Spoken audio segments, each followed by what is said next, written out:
নমস্কার, আমি Sudipta Mondal, registered pharmacist under West Bengal pharmacy council.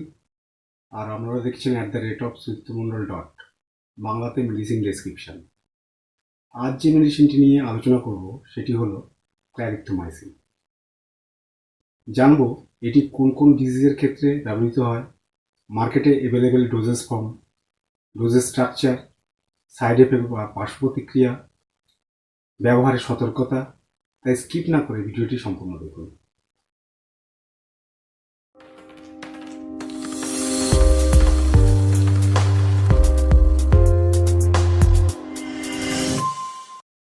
Clarithromycin হলো একটি ব্রড স্পেকট্রাম অ্যান্টিবায়োটিক এবং এটি মাইক্রোলিড শ্রেণীভুক্ত একটি অ্যান্টিবায়োটিক। এই অ্যান্টিবায়োটিকটি গ্রাম পজিটিভ ও গ্রাম নেগেটিভ উভয় প্রকার ব্যাকটেরিয়া ইনফেকশন থেকে হওয়া ডিজিজের ক্ষেত্রে ব্যবহৃত হয়। এখানে উল্লেখ করি ক্ল্যারিথ্রোমাইসিন একটি অ্যান্টিব্যাকটেরিয়াল মেডিসিন, অর্থাৎ এটি কেবলমাত্র ব্যাকটেরিয়ার এগেনস্টেই কার্যকরী। এটি কোনো ভাইরাস, ফাঙ্গাস, অন্য কোনো প্রোটোজোয়ার এগেনস্টে ডাইরেক্ট কার্যকরী নয়।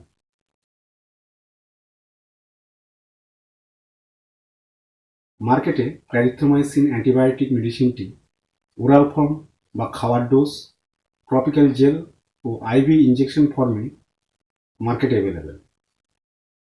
খাওয়ার জন্য ওরাল ফর্মটি ট্যাবলেট, বাচ্চাদের ব্যবহার করা সাসপেনশন সিরাপ, এই সাসপেনশন সিরাপ রেডিমেড সিরাপ এবং ড্রাই সিরাপ দুই ফর্মেই আসে। ট্যাবলেট ফর্মটি 250 mg বা 250 মিলিগ্রাম, 500 mg বা 500 মিলিগ্রাম, এই দুই প্রকার স্ট্রেংথ বা পাওয়ারে পাওয়া যায়। বাচ্চাদের সাসপেনশন সিরাপের মধ্যে 125 mg পার 5 ml, 250 mg পার 5 ml এই দুই প্রকার স্ট্রেংথ বা পাওয়ারে মার্কেটে অ্যাভেলেবেল। মার্কেটে যে সমস্ত পপুলার ব্র্যান্ড নেমে ক্ল্যারিথ্রোমাইসিন মেডিসিনটি পাওয়া যায় তার কয়েকটি হল ক্ল্যারিবার্ট, ক্ল্যারিনোভা,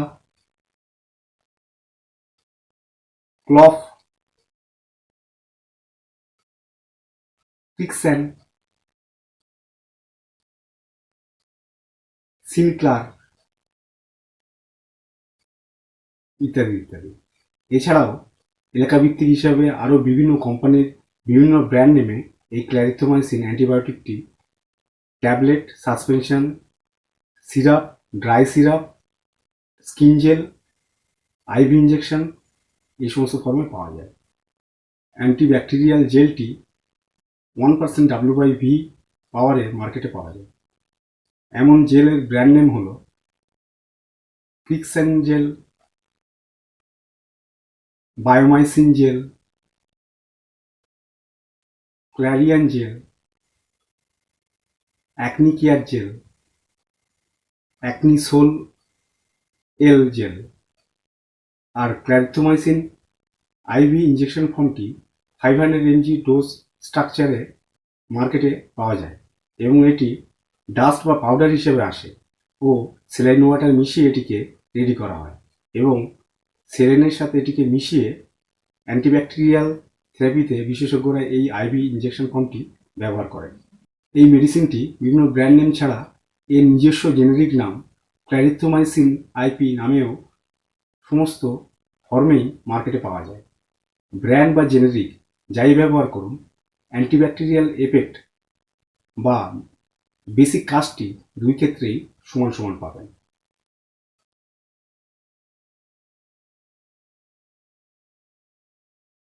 ক্ল্যারিথ্রোমাইসিন হলো একটি ব্রড স্পেকট্রাম মাইক্রোলিডস ক্লাসের অ্যান্টিবায়োটিক।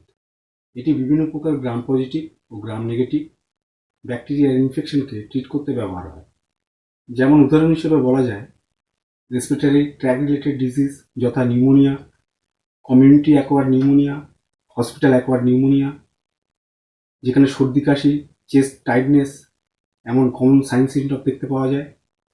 ল্যারিংস, ফ্যারিংস, ট্রাকিয়াতে ব্যাকটেরিয়াল ইনফেকশন, ব্রঙ্কাইটিস যেখানে পেশেন্ট প্রচণ্ড পরিমাণ কাশে, সেখানে এই অ্যান্টিবায়োটিকটি ইউজ হয়। বিভিন্ন রকম স্কিন ইনফেকশন, স্কিনে সর বা ঘা হয়েছে, পোস্ট সার্জারিক্যাল উন্ড ঠিক করতে এই অ্যান্টিবায়োটিকটি ইউজ করা হয়। স্কিনের ব্রণ ছুলি ট্রিট করতে স্কিন স্পেশালিস্টরা এই অ্যান্টিবায়োটিকটি ব্যবহার করে থাকেন। স্কিনের এক্সটার্নাল ইনফেকশনের ক্ষেত্রে ক্ল্যারিথ্রোমাইসিন টপিক্যাল প্রিপারেশন বা স্কিন জেলটি ব্যবহার করা হয়। মুখগহ্বরের মধ্যে কোনো bacterial infection, pharyngitis, sinus, bacterial tonsillitis এমন সব ডিজিজ ট্রিট করতে এই ক্ল্যারিথ্রোমাইসিন অ্যান্টিবায়োটিকটি ব্যবহৃত হয়। কানে bacterial infection, soft tissue infection, বোন ইনফেকশন ট্রিট করতে এটি ব্যবহৃত হয়। ইন্টেস্টিনাল এইচ পাইরোলি ব্যাকটেরিয়ার ট্রিট করতে এটি ইউজ করা হয়।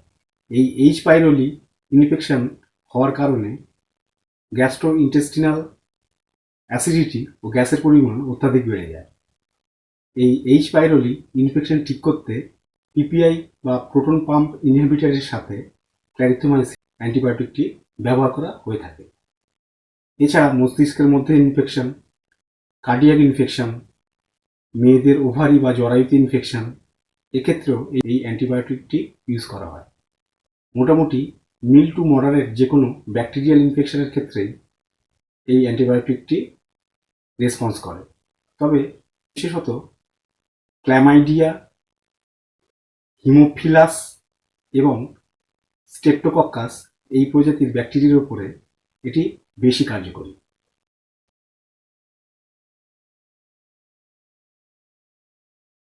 ডোজ স্ট্রাকচার বলার আগে প্রথমেই বলি ক্ল্যারিথ্রোমাইসিন একটি অ্যান্টিবায়োটিক মেডিসিন, তাই সর্বদা এটি অন প্রেসক্রিপশন ব্যবহার করুন এবং আমরা ডাক্তারবাবু ঠিক যে কদিনের মেডিসিনটি দিয়েছেন ঠিক তেমনটি ব্যবহার করুন ও কোর্স কমপ্লিট করুন।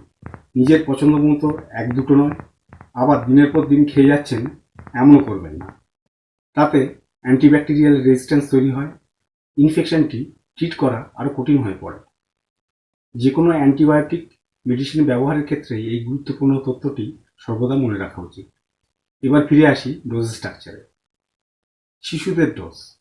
ক্ল্যারিথ্রোমাইসিন এই মেডিসিনটি সাধারণত 7.5 mg পার কেজি এই হিসাবে দিনে দুবার অর্থাৎ 12 আওয়ারলি দেওয়া হয় ও ডিজিজের সিভিয়ারিটি বা তীব্রতা অনুসারে সাধারণত 5 থেকে 10 দিন পর্যন্ত ডিউরেশনে দেওয়া হয়। এই শিশুদের ডোজটি 1 মাসের ঊর্ধ্ব থেকে 12 বছর পর্যন্ত বাচ্চাদের ক্ষেত্রে দেওয়া হয়। ব্যাপারটা উদাহরণের মাধ্যমে বোঝা যাক। ধরি কোনো বাচ্চার ওজন 10 কিলো, তাহলে 7.5 mg পার কেজি হিসাবে 7.5 × 10 = 75 mg, মানে 75 mg ডোজ প্রতিবার ওই বাচ্চাকে খাওয়াতে হবে ও 12 আওয়ারলি মানে দিনে দুবার 12 ঘন্টা অন্তর তাকে খাওয়াতে হবে। মার্কেটে 125 mg পার 5 ml ও 250 mg পার 5 ml এই দুই স্ট্রেংথ বা পাওয়ারের বাচ্চাদের সাসপেনশন সিরাপ বা ড্রাই সিরাপ পাওয়া যায়। মানে ওই 10 কিলো ওজনের বাচ্চাটিকে 125 mg পার 5 ml এর অর্ধেক বা 2.5 ml বা আধা চিপি খাওয়াতে হবে প্রতিবারে এবং দিনে দুবার খাওয়াতে হবে। এবার বলি প্রাপ্তবয়স্কদের ডোজ স্ট্রাকচার। 12 বছরের উপর থেকে অ্যাডাল্ট ডোজ ব্যবহৃত হয়। সেক্ষেত্রে সাধারণত 14 mg পার কেজি এই হিসাবে ডোজের পরিমাণ নির্ধারণ করা হয় এবং এই পরিমাণ ডোজ 12 আওয়ার 12 ঘন্টা অন্তর মানে দিনে দুবার খাওয়ার পরামর্শ দেওয়া হয়। ব্যাপারটা সোজা ও সরল করে বলা যায় যে প্রাপ্তবয়স্কদের ক্ষেত্রে ছোটোখাটো ইনফেকশনের ক্ষেত্রে 250 mg ডোজ দিনে দুবার, ডিজিজের তীব্রতা বেশি হলে 250 mg থেকে বাড়িয়ে সর্বোচ্চ 500 mg 500 mg পর্যন্ত ডোজ দিনে দুবার 7 দিন, 10 দিন, 14 দিন ও প্রয়োজন পরিপ্রেক্ষিতে তারও বেশি সময় বা কম সময় ডক্টর তার এক্সপিরিয়েন্স অনুসারে দিয়ে থাকেন। এবার বলি ফুড ইন্ডেক্স, মানে খালি পেটে না খাওয়ার সাথে। এমটি স্টমাক না উইথ মিল। ক্ল্যারিথ্রোমাইসিনের সাধারণ ট্যাবলেট ও সাসপেনশন খালি পেটে বা খাওয়ার সাথে উভয়ভাবেই নেওয়া যায়। তবে ক্ল্যারিথ্রোমাইসিন এক্সটেন্ডেড রিলিজ ট্যাবলেট সবসময় খাওয়ার সাথেই নেওয়ার পরামর্শ দেওয়া হয়।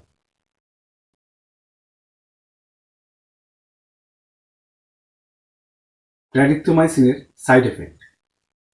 এই মেডিসিনটির যে সাইড এফেক্ট দেখতে পাওয়া যায় তা হলো নওসিয়া ভমিটিং, মানে বমি বমি ভাব ও বমি করা, ডায়রিয়া, বদহজম, অ্যাবডোমিনাল ক্র্যাম্পিং বা পেটে মোচড়, মাথা ব্যথা, ইনসমনিয়া বা অনিদ্রা, ঘুম না আসা, এগুলি হলো ক্ল্যারিথ্রোমাইসিনের সাইড এফেক্ট। মেডিসিন ব্যবহারের সতর্কতা। কোন কোন মেডিসিনের সাথে এই ক্ল্যারিথ্রোমাইসিন ইউজ করা যাবে না? আর্গোটামাইন, যেটি কিনা মাইগ্রেনের মেডিসিন হিসাবে ব্যবহৃত হয়। 2 নম্বর, কার্বামাজিপাইন, এটি এপিলেপসির রোগের মেডিসিন হিসেবে ব্যবহৃত হয়। 3 নম্বর, থিওফাইলিন, এটি অ্যাজমার মেডিসিন হিসেবে ব্যবহৃত হয়। 4 নম্বর, কলচিচিন, এটি গাঁটের ব্যথার মেডিসিন হিসেবে ব্যবহৃত হয়। 5 নম্বর, ডাইগক্সিন, এটি হার্টের মেডিসিন হিসেবে ব্যবহৃত হয়। 6 number, warfarin, anti blood clotting medicine. এই উল্লিখিত 6টি মেডিসিনের সাথে কম্বিনেশনে ক্ল্যারিথ্রোমাইসিন অ্যান্টিবায়োটিকটি ব্যবহার করা যাবে না। প্রেগনেন্ট মহিলাদের ক্ষেত্রে এটি ব্যবহারে প্রিকশন আছে বা সতর্কতা আছে, তাই এমন মহিলারা মেডিসিনটি ব্যবহার করবেন না। দুধ খাওয়ান এমন মায়েরাও এই মেডিসিনটি ব্যবহারের আগে ডক্টরের সাথে কনসাল্ট করেই খাবেন, কারণ এই মেডিসিনটি দুধের মাধ্যমে বাচ্চার মধ্যে পাস হয় ও অনেক ক্ষেত্রে বাচ্চার মধ্যে এর সাইড এফেক্ট দেখতে পাওয়া যায়। তাই ব্রেস্ট ফিডিং মায়েরা মেডিসিনটি ব্যবহারের ক্ষেত্রে সতর্ক হতে হবে। মেডিসিন ডেসক্রিপশনের এই ভিডিওটি ভালো লাগলে লাইক করুন, শেয়ার করুন। এমন ভিডিও আরও দেখার জন্য সাবস্ক্রাইব করুন। দেখা হচ্ছে পরের ভিডিওতে। সকলে ভালো থাকবেন। নমস্কার।